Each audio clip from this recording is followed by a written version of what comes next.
Supreme court के अंदर की जो सूरत हाल है, जजेस जो हैं वो ग्रुपों में तकसीम होते हुए नज़र आ रहे हैं। कल का जो इजलास हुआ प्रैक्टिस एंड प्रोसीजर कमेटी का, उसमें भी मंसूर अली शाह साहब जो हैं वो शामिल नहीं हुए, हालांकि उन्होंने ख़त लिख दिया और जस्टिस मुनीब के हवाले से भी लिखा, और ये फैसला भी इसी तरह का जो है वो बता रहा है कि 2 जजेस के बारे में जो रिमार्क्स दिए वो बड़े सख्त थे। तो आइंदा आने वाले दिनों में अगर ऐसी सूरत हाल रहती है तो आपको कोई आईनी बहरान नज़र आ रहा है? देखिए, आईनी बहरान तो इस वक्त मुल्क के अंदर पिछले 2 साल से आईनी बहरान ही है, खासकर 8 फरवरी के बाद आईनी बहरान है। मुझे थोड़ा टाइम दीजिएगा। देखें, इस तरह की हुकूमत बनी एक स्टोलन मैंडेट के तहत, फॉर्म 47 के तहत, तो जाहिर बात है ये कॉन्स्टिट्यूशनल क्राइसिस ही है। और उसके बाद देखें, कादी फायद ईसा साहब का जो टेन्योर है उसको मैं 2 हिस्सों में डिवाइड करता हूँ। एक तो वो जजमेंट्स उनकी जो इलेक्शन से पहले हुई हैं, उन जजमेंट से पाकिस्तान तहरीके इंसाफ को बहुत नुकसान हुआ है, खासकर वो बल्ले की सिंबल वाली जजमेंट। फिर उसके बाद एक और सीरीज ऑफ जजमेंट्स आ रही हैं अब दोबारा, जिनका एंड जो ऑब्जेक्टिव है वो मुझे ये लग रहा है कि किसी ना किसी तरह जो पाकिस्तान तहरीके इंसाफ के खिलाफ जमाते हैं उनको 2/3 मेजॉरिटी मिल जाए। और उनसे क्या होगा, उनसे कादी साहब को खुद या तो फेडरल कोर्ट का वो चीफ जस्टिस बन जाएंगे या उनको एक्सटेंशन मिल जाएगी, नजर ये आ रहा है। सो फोकस ये है सुप्रीम कोर्ट का, कादी साहब की जो कोर्ट है उसका, कि किसी तरह इनके नंबर पूरे हो जाए। आप खुद देख लें जितने फैसले आ रहे हैं उसका टारगेट यही लग रहा है कि 2/3 मेजॉरिटी हुकूमत वक्त के पास चली जाए। पहले हमारे रिकाउंटिंग में सीटें गई, उसके बाद अब आप देख 63A को दोबारा फिक्स कर दिया गया है। अगर वो ओवररूल हो जाती है जजमेंट 63A, तो उसका नतीजा क्या होगा? उसका नतीजा ये होगा कि सिंध हाउस में मंडी लगेगी। उसका नतीजा ये होगा कि लोगों को उठाया जाएगा, डराया जाएगा, उनकी बहनों को उठाया जाएगा, माओं को उठाया जाएगा, उनके फैमिली मेंबर्स को मारा जाएगा, तशद्दुद किया जाएगा कि लॉयल्टीज चेंज करें और किसी तरह एक कॉन्स्टिट्यूशनल अमेंडमेंट पास हो जाए जो हुकूमत के इरादे लगते हैं, क्योंकि वो चाहते हैं कि कादी फायद ईसा साहब को फेडरल कोर्ट का चीफ जस्टिस बनाया जाए। और ये जो इललिजिटिमेट गवर्नमेंट है, अबू ज़र न्याज़ी साहब, 2 बातें। एक तो ये खबर आ रही है कि जो PTI है वो अपने तमाम जो मेंबर पार्लियामेंट हैं वो उनको मूव करना चाह रही है KPK में, नंबर 1। मगर एक और सवाल आपके पिछले जवाब से रिलेटेड, दुनिया में क्या प्रैक्टिस है? क्या दुनिया की जो, आप चूँकि एक कानूनदान भी हैं, क्या दुनिया में ये जो लॉयल्टीज चेंज करने वाला मामला है या ये जो स्विच ओवर करना है, इसे एक कॉमन प्रैक्टिस समझा जाता है? इसके बारे में जो डेमोक्रेसीज हैं उनमें क्या है प्रेसिडेंट या रवायत?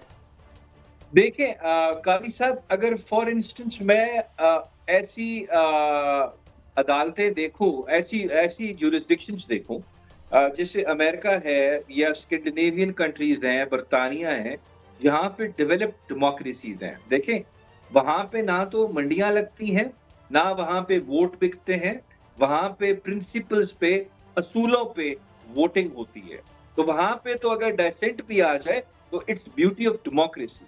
लेकिन यहाँ पे देखें, वहां पे किसी मेंबर की कभी कोई माँ बहन को उठा के नहीं ले जाएगा कि आपने वोट करना है और उसको पंजाब हाउस में फिर अगवा करके बंद कर दिया जाए। तो इस मुल्क की जो रियलिटीज हैं वो बड़ी डिफरेंट है। इस मुल्क की जो पॉलिटिकल रियलिटी है, इलेक्टोरल हमारी हिस्ट्री है, जुडिशियल हिस्ट्री है, इस पे बहुत सारे सवालात उठते हैं। इस वजह से it's not as simple as बरतानिया या अमेरिका या स्कैंडिनेवियन यूरोपियन डेवलप्ड जमहूरियत जो है उससे कंपेयर नहीं कर सकते। यहाँ पे कोई इदारा जो खासकर ताकतवर इदारा है वो आइन के ताबे अपने आप को नहीं समझता, वो आइन से बाहर जाके ऑपरेट करता है, वो आपकी फोन कॉल्स भी रिकॉर्ड करता है। सब आज अदालत के अंदर बड़ा एक गैर मामूली सा वाकया हुआ। वहाँ पर हामिद खान और सलमान अकरम राजा साहब जो हैं वो पेश हुए इलेक्शन ट्रिब्यूनल के केस में, और हामिद खान ने कहा कि चीफ जस्टिस साहब आप हमारे केस ना सुने, आप अपने आप को अलग कर लें। तो क्या आप क्या समझते हैं कि इस तरह की नौबत जो है वो सुप्रीम कोर्ट में आ चुकी है? ये मज़ीद आगे बढ़ेगी ये कैफियत, या ये एक रूटीन का मामला ही लिया जाए इसको? देखिए, इसका मैं आपको चीजता हूँ, मैं कुछ फैक्ट्स रखता हूँ आपके सामने।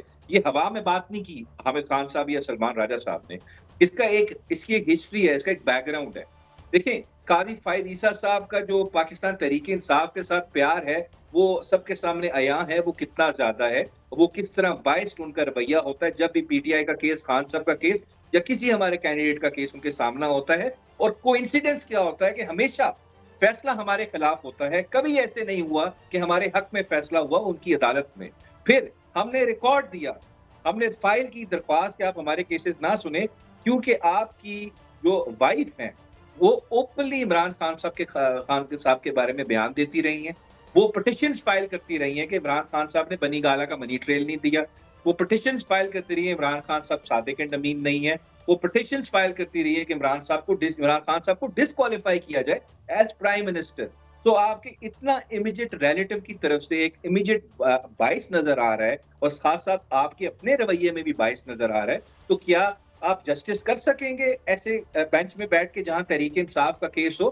بالکل نہیں. اور پھر سپریم کورٹ کے سٹنگ ججز کی سر آج فیصلہ محفوظ ہو گیا ہے ٹریبونل کے حوالے سے سپریم کورٹ میں، کیسا دیکھ رہے ہیں، کیسا فیصلہ آ سکتا ہے سر؟ سوری کون سے آپ کیس کی بات کر رہے ہیں؟